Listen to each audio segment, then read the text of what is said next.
Hello people, welcome to the podcast Sound Check. I am Diwash Gahatraj. I had a very excellent week because last week we celebrated Durga Pujas in West Bengal. Though the celebrations were slightly mellowed down than the previous years because of the corona pandemic. But I had a great time personally with my family back at home.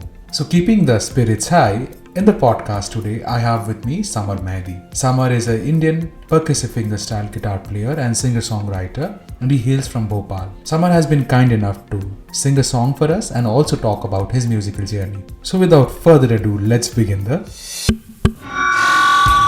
Sound Check with Diwash Gahatraj. हुए जुदा जब से हम तुमसे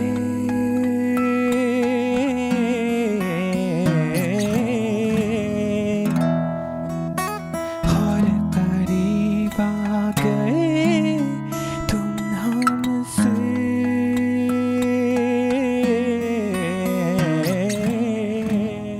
Hey Samar, welcome to the podcast Sound Check. How are you doing, man? I'm doing brilliantly. Thank you so much for having me. Pleasure is mine. So Samar, where are you based right now? I am currently in Bhopal, my hometown. I came back here a couple of months back. So you came back during the lockdown? Yeah, I was very lucky. A friend of mine was just like, he had special permission to move from Pune. And I was stuck there for around 4 months. So I took that opportunity and उनके साथ बस मैं लद गया. Thank God you didn't have to march all the way from Bombay to. A lot of people did, unfortunately. Yeah, that was heartbreaking, man. So where do you fit in as in the musician genre? Where do you keep yourself? मैं असल में what I like to call what I do is Indian percussive fingerstyle, which is bringing my own Indianness and my own regional elements to the, like it's becoming more and more popular field of percussive fingerstyle, which is essentially using the acoustic guitar in an elaborate way to emulate sounds of more instruments. I have been in love with this beautiful instrument, acoustic guitar, since I was, I guess, 18, 19, which is around 13, 14 years back. And even before that, I always wanted to play, but I was intimidated by it. But when I finally got a chance to play it, I just kept exploring and coming up with my own. That was the dream. So only until 4 years ago, I finally came up with my own style of music, which I was hell-bent on getting into some original space of my own. So yeah, Indian percussive fingerstyle is how I like to call it. Wow, Indian percussive fingerstyle. So is it a kind of genre that, I mean, you have self-created, or is it like a in the scene kind of thing? It's basically percussive fingerstyle in itself is a style of music. Mm-hmm. So in that I've just made sure that what my roots are, I really wanted to incorporate that. So I have given my own spin to an existing genre, I would say. Even though it's rare, but it still has existed since decades. Interesting. So what kind of family do you come from? Was there a musical mahal while growing up? I would say in terms of listening, which is so underrated, my parents have been blessed, and they have been a blessing to me since I was a kid, because they listened to all kinds of stuff. And I would be in the other room getting ready for my school bus, and I remember even when I couldn't comprehend the lyrics of those songs, and those tunes would stick. Like when people my age were figuring out other stuff, I was just caught up with these heavy ghazals and their lyrics. Like, why is this man so sad, and why am I feeling so sad? And I was I was about 6, in fact, and in KG2, and I was like, why is my heart so heavy? I remember that, and I remember that because my dad would be listening to these Jagjit Singh songs, and I would get that in the other room. I would be getting ready, and those tunes would stick, and I would feel, wow, that is powerful. So yeah, that's how I've grown up. So not in terms of exactly being musicians per se, but I would say in terms of being listeners, I've been privileged to have a really good heritage that way, because that goes up to even my grandparents and everyone.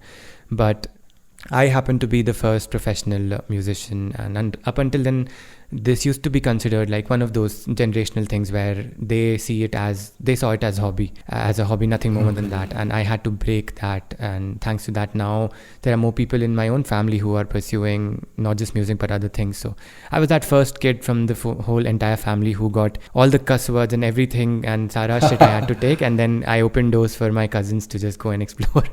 Yeah. Wow. So you're the trailblazer. Yeah. Was it difficult, like coming out as a musician? Yeah, that actually sums it up. I did have to come out as a musician. I was literally like locking myself in a closet to practice at one point because my grades were falling. I got that concept of how grades don't really matter pretty early, I would say. So I would just like lock myself in my room and make sure that my parents can't hear me practicing. I was really big into keyboards when I was Were a you kid. successful? Yeah, they never got a sniff. In fact, the biggest scam I actually pulled off on my dad was that on his computer, whenever he would go to his office, I would install this software called Fruity Loops 2, and I would Oh, practice Fruity Loops, the- I remember that, yes. Yeah, and I would practice the art of arrangement and composition. Wow. And every day before 5 o'clock when he was supposed to come back, I would uninstall it. He never got to know about it. Wow. That was like years. Yeah. Does he know that now? He knows that, yeah, and now we laugh about it. But if he had caught me back then, oh, all hell would have broken loose. But are you a trained musician? No, I would say not in the technical sense of it. No, I haven't had any training. But I really like to see myself as a very eager and curious student, and I've just learned from anywhere I could. Really, like I've used every internet video, every song I've ever heard as a way to learn, and I've really like sort of gotten into that stuff because to make up for nobody being around to tell me what everything is in music, I've just stumbled my way in a way to just learn whatever I have, sort of organized that. So was guitar was the first instrument that you picked up? No, I was around 10 when I picked up this snare drum in marching band. Drum pa pum, Okay. drum pum. Yeah, so so I was actually gifted that by my school marching band's head. He was like, this kid has like nice wrists, because I was practicing and he saw, and he would spot that talent. He had that thing in him. So I ended up learning all the instruments in that marching band, be it flute, be it saxophone, be it clarinet, even trumpet. I couldn't play the bugle because it required too much strength, which I didn't have. I was a very, very teasy kid.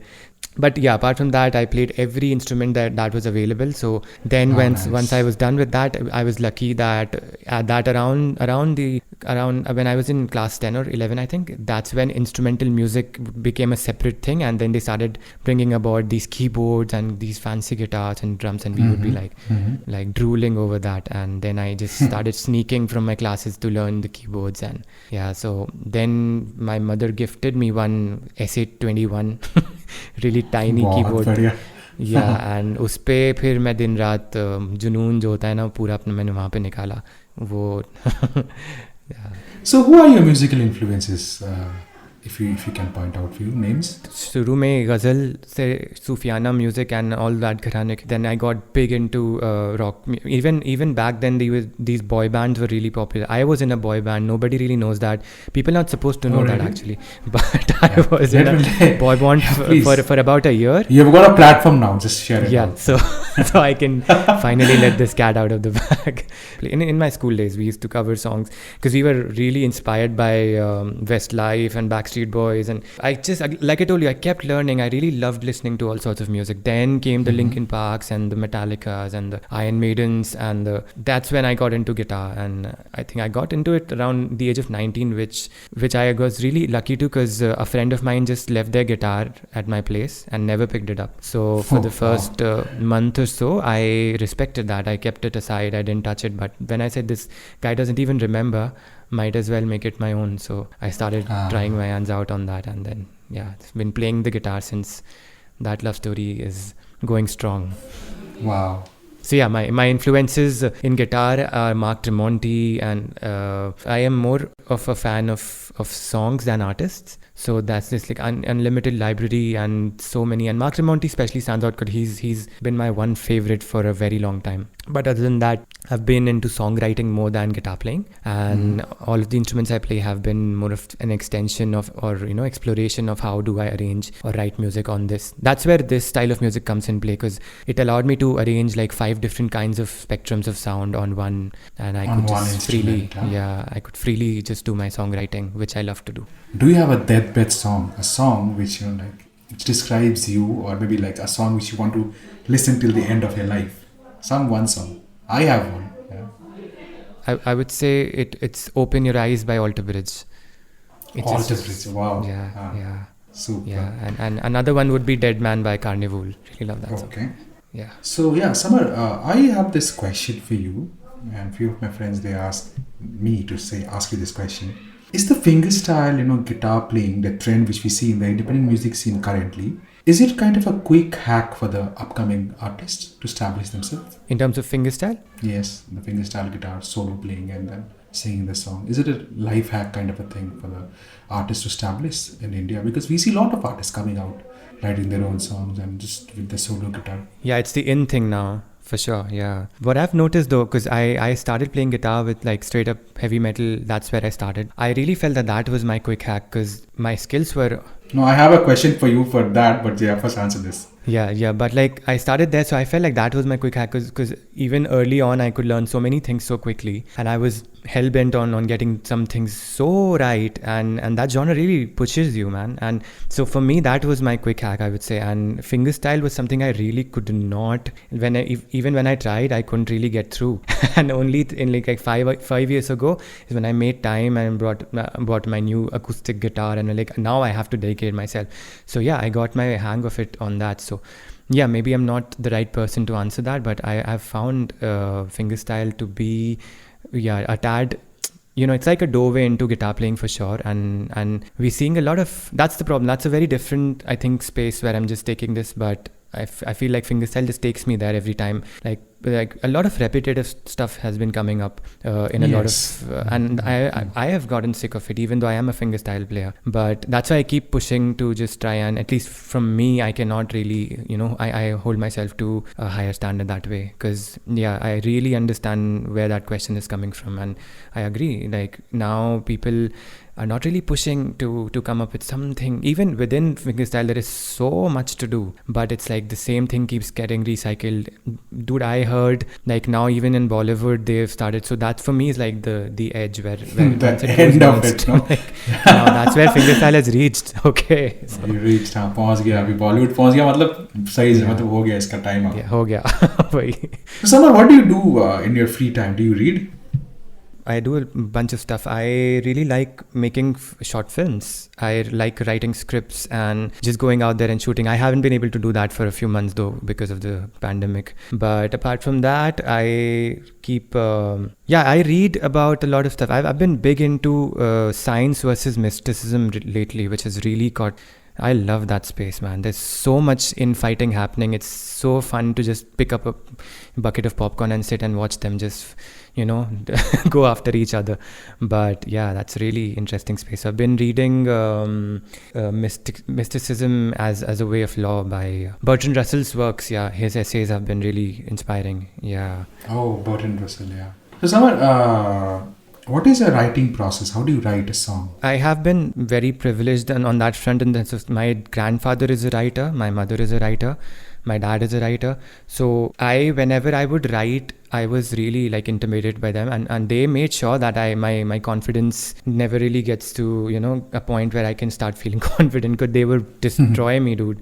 Even as a kid, the standards were so high in this house that I started resenting the elitist way of of being perfect at. For example, Urdu is taken so seriously that I'm like, I'm gonna add folk to Urdu and let's see how far I can piss them off. So that's the origins of where I've started writing. But honestly, melodies have come to me before I've written stuff. I used to write poetry for a certain period in my life, but now it's become really, since I've started writing music and I was in my band, and since then it's been really like whenever the melody falls, I stop everything and just capture it, and while that happens, the words come to me. Do you get copy checked by your parents on your lyrics? Not anymore.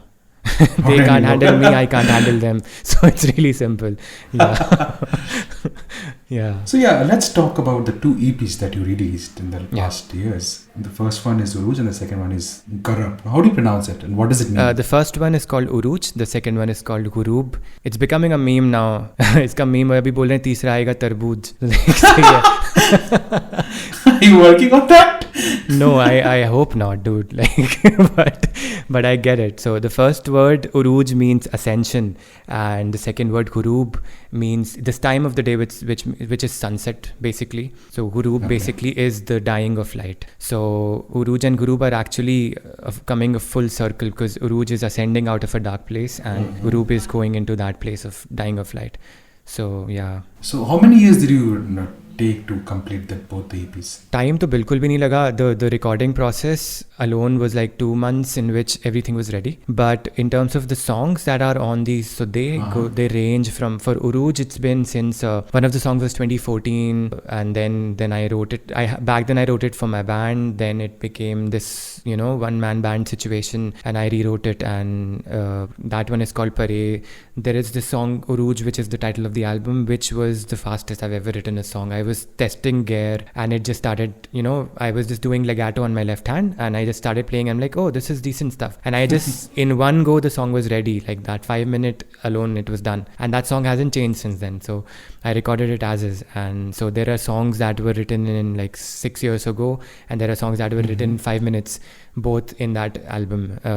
And then in Ghurub, I've gone even further back, where I was a mopey teenager crying about my first heartbreak. So there, I just it was really it was cathartic for me to accept, because I was really embarrassed by these songs in which I'm going auna, like there are 17 to 20 times in that song, and I finally owned up to it, man. Yeah, I mean, people go through and do that stuff, and they do feel like that. So like, I'm owning up to this shit, and I'm writing this as a follow-up to an album which talks about existentialism. So Uruj talks about existentialism and rising from the depth after losing all the weight that has got you down there.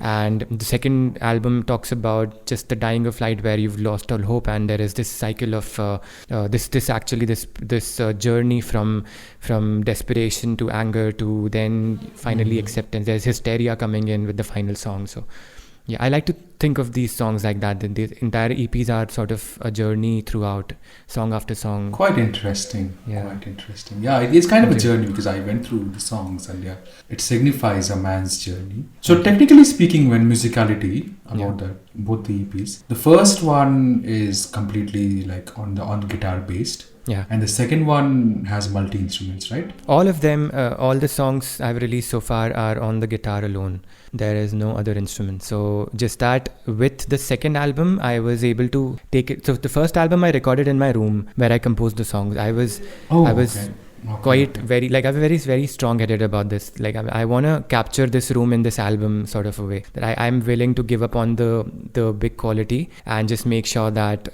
that I get this, because now whenever I hear, I'm able to go back to that room and just like relive that. And that room really had a lot of significance. I was working as a freelance video editor in Bombay before this, and I had kind of given up on my dream to make it as a indie musician. And from that, where I took a leap and came back home, and just it's like that room represented a cave for me. And within like 8-9 months later, I came up with the songs of Farooj and recorded. That's why I really wanted to record the album in that room itself. So once that was done, and that it served its purpose, then I took Guru to the studio and I multi-tracked it, because in Uruj all the songs are played real time. Multi-track. Yeah, Yes. so that's why it's a very big jump in terms of the size, the width and everything, the quality, the ambience. So, and even my engineer Aman, who's been integral to everything I've done, he also suggested that, you know what, let's try this out now. And yeah, so both of these EPs are. So which one was fun? I would say the first one, because it was more natural to me. Because the second one, imagine like it's, as a band you can record in separate ways, but one person having to separate something that works as a team together, it's hard to describe this. For example, there is a rhythmic portion in which I also started with a thump, and there's a snare hit at some point. So I have to, if I have to remove that thump and snare and record it separately, how do I play the rhythm? So that whole calculation was incredibly draining, and the authentic, the dynamics of that rhythm had to come in. So it was fun to do that in a way, because it was like exploring a new space of music in itself, where I'm breaking down something that is meant to sound as one guitar sound. And that's why it was easier to record Uruj, and it was fun to just flow. And like, I remember it took me 3 days to complete a 5-song EP. That was what happened with Uruj. And then Aman took his time with the production process. But with Kurub, it was like, even though it was again a small number of days, but the amount of effort was like 10 times. But yeah, the fun was there still. Like, but I would prefer recording as is more, because breaking it back into something, it feels really unnatural in this style of music, especially. That's just... So much of hard work went for the second album, right? And the creative process was much more lucid in the first one. Yeah, much more lucid, definitely. So yeah, before we move on further, can you play one song for the listeners? Yeah, I would love to. All right, this song is called Iltiza, and this features on my second EP, Kurub. Here we go.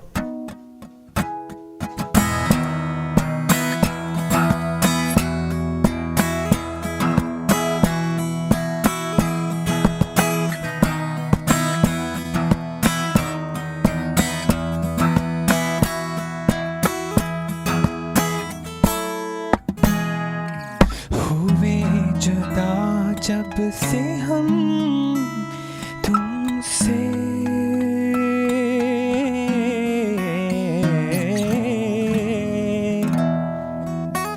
और करीब आ गए तुम हमसे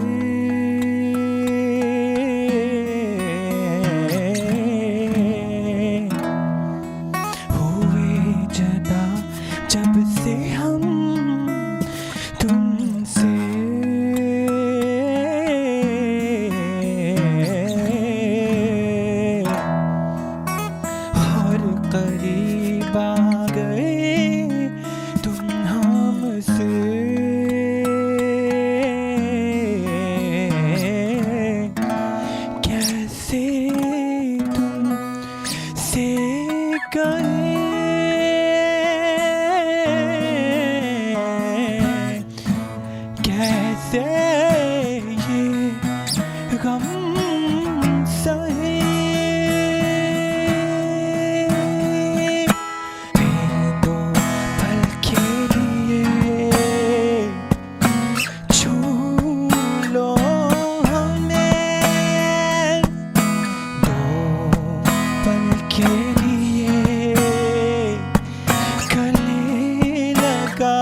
Thank you so much, Samar. That was fantastic. Thank you. So moving on with the interview, Samar, how difficult it is to come out as a independent musician from a small tier 2 city like Bhopal.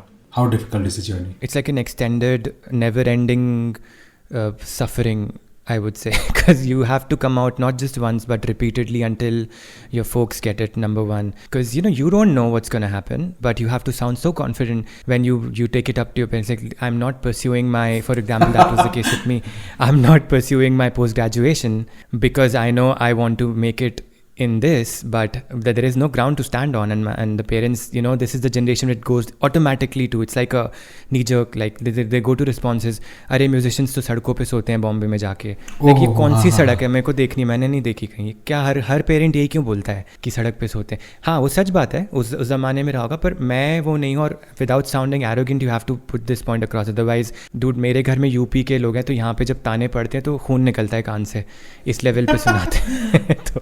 तो इसलिए आपको बहुत संभल के रहना होता है, even when you trying to speak up for yourself. So I will tell you this story, it's really funny. I was hell bent on being a fully like professional independent musician since I was like 23-24.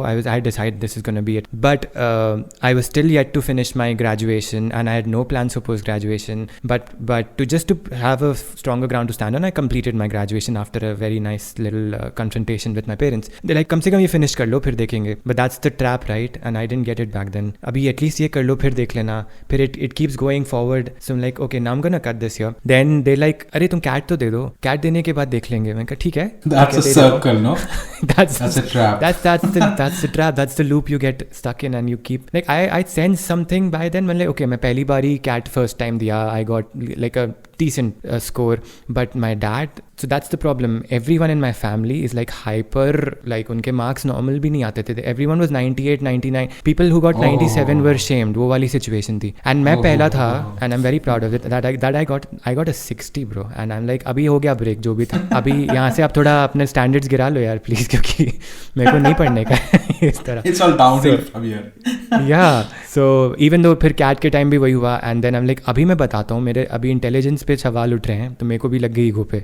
अभी मैं cat पे फोड़ूंगा और उसके बाद I be like, देखो intelligent इंसान choose कर रहा है म्यूजिक, शायद तब मान जाए. तो I got a really good score on my second year, and that unfortunately made me eligible to some of the IIMs. And वहाँ से फिर अब मैं उसमें फंस गया कि अब इंटरव्यू के लिए जाओ. Then I had to put my foot down. लेकिन listen, I did this so that you can understand that I am not a failure to be pursuing something like music, because that used to be that thing back then.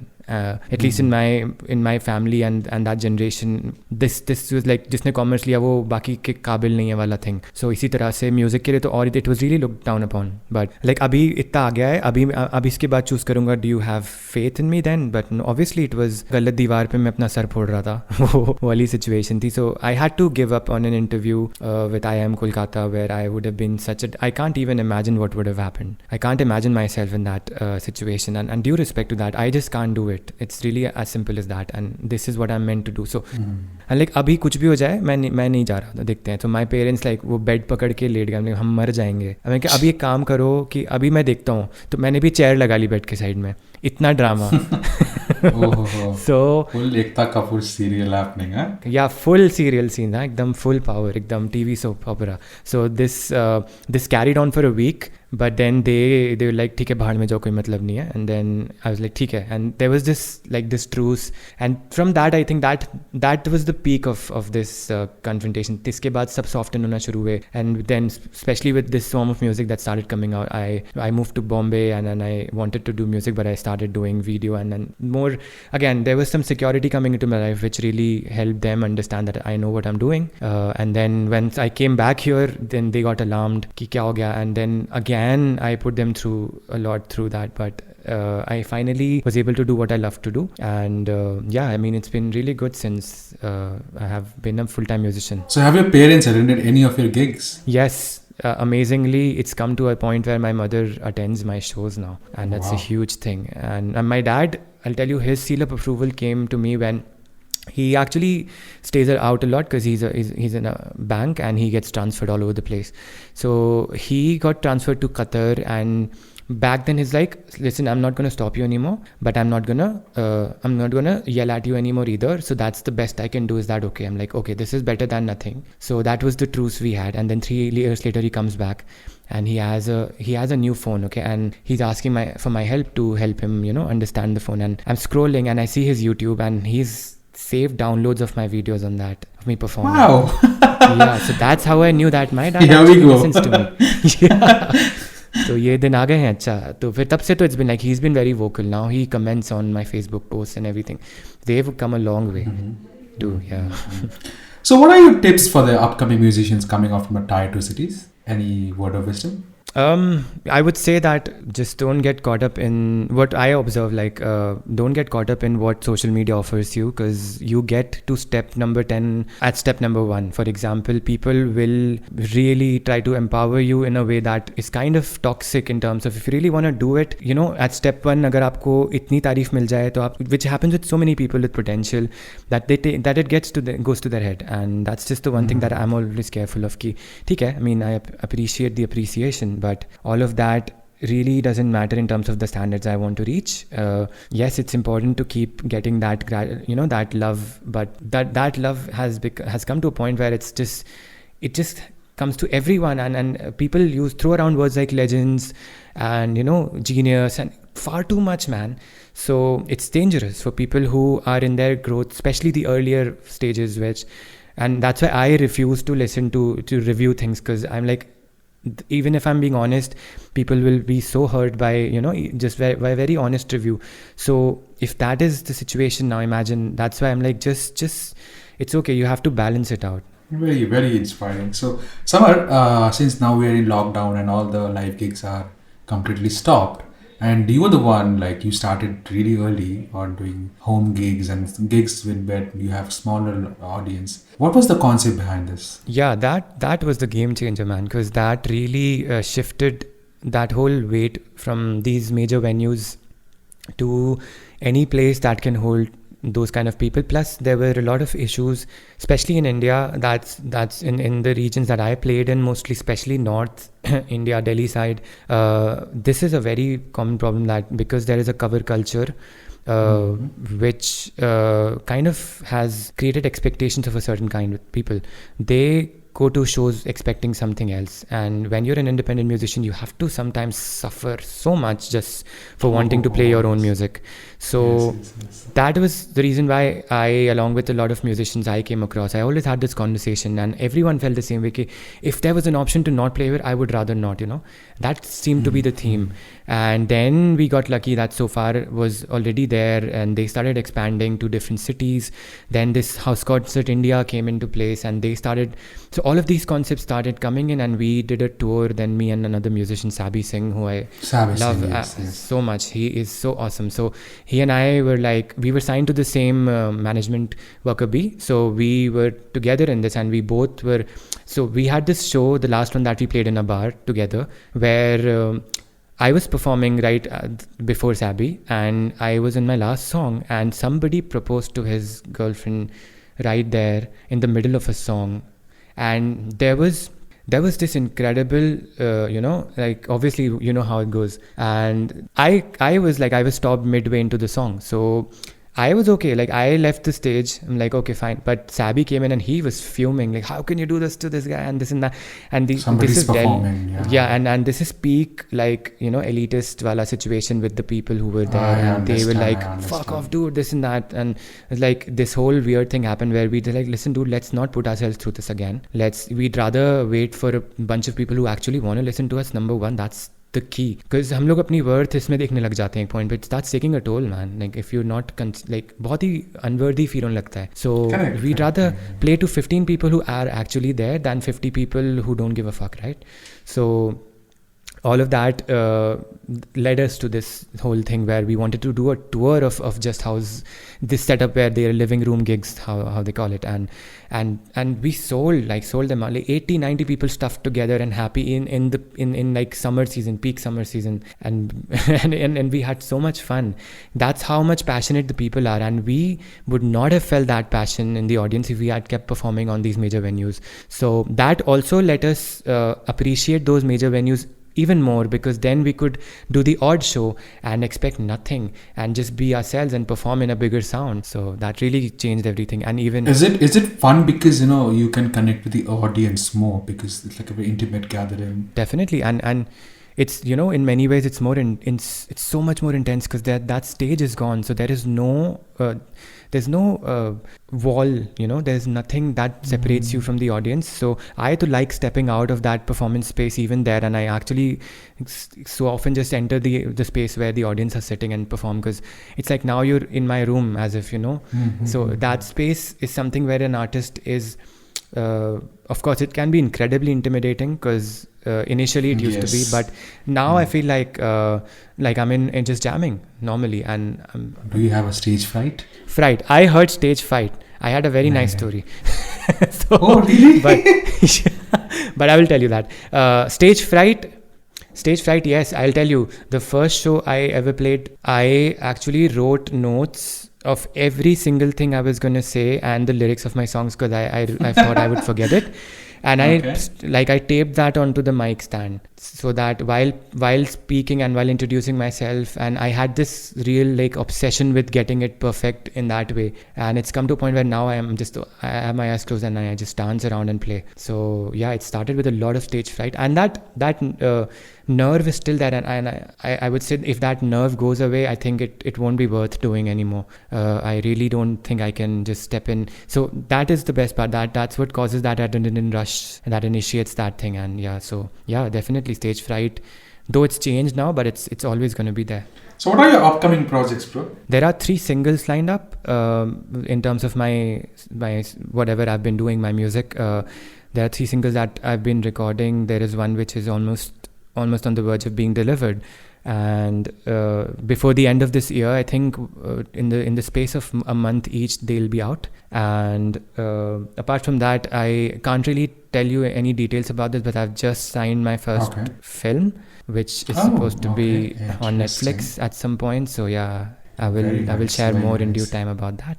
Apart from that, I'm writing an album with my grandfather who I've been meaning to collaborate with. So a lot of stuff is happening. Yeah. So he's writing the songs for you? He's my favorite writer in the world. So I've just I wanted to reach a point where I can really make music that goes with the quality of writing he has. So he's going to be writing, if not the entire lyrics, but then a big section of it. And yeah, so it's going to be a lot of fun. Thank you so much, Samar. It was so much fun talking to you. I can't explain. Likewise, so much fun. Thank you so much. Okay guys, so that was Samar Mehdi talking about his musical journey and musical influences. Guys, if you like the podcast, then please write into me. I'm available on Facebook, Instagram and Twitter. You just need to search Diwash Gahatraj. And if you want to listen to any indie artist in the show, then please suggest the name in the comments. Thank you so much guys. I'll be back very very soon. Till then, take good care of yourself. Bye bye.